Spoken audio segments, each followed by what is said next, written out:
You ask Tiger to solve. This deals with linear equations with one unknown. The final result is x equals 1. Let's solve it step by step. Simplify the expression. Find the greatest common factor of the numerator and denominator. Factor out and cancel the greatest common factor. Simplify the fraction. Swap sides. Isolate the x. Multiply both sides by inverse fraction 4/15.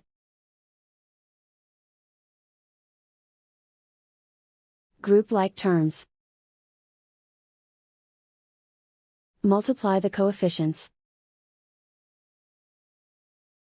Simplify the fraction. Multiply the fractions. Simplify the fraction. And so the final result is x equals 1.